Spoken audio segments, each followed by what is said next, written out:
Bonjour Rav, pourquoi pendant Pessah certains peuvent manger du riz et d'autres non? C'est vrai qu'avec toutes ces coutumes, on est un peu perdu. Voyons ça de plus près, go! Déjà pendant la fête, ce qui est interdit pour tout le monde, c'est le chametz.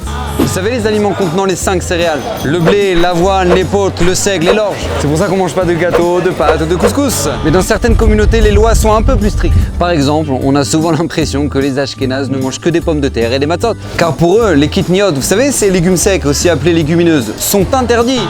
Comme le riz, les lentilles, les pois, les fèves, le maïs, les haricots, le cumin, le soja. Vous savez pourquoi ils en mangent pas? Pourtant, c'est pas du chametz. Tout simplement car pendant la récolte, il y a souvent un risque que les graines se mélangent. Car les champs dans lesquels elles poussent sont souvent très proches. Pour éviter tout risque, les Ashkénazes et certaines communautés sfarades ont l'habitude de ne pas en consommer pendant la fête.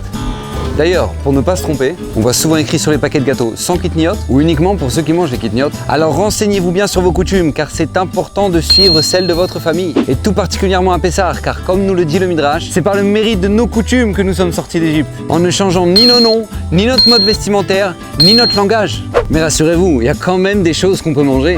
La viande, les poissons, les œufs, les légumes et les fruits comme les pommes, les oranges, les raisins ou les olives. Et pour les gâteaux, faites-les avec de la farine de matzah ou de la fécule de pommes de terre. Bon, même si ce sera un peu plus sec que les bons gâteaux farineux qu'on mange pendant l'année. Et avec la matzah, on peut faire des recettes très sympas. Des omelettes, des pizzas, des gratins, des lasagnes. Une dernière chose, voyez le positif dans ces restrictions. Après Pessah, on appréciera comme jamais une bonne pizza. Alors profitez à fond, passez de bonnes fêtes de Pessah et que Dieu vous bénisse.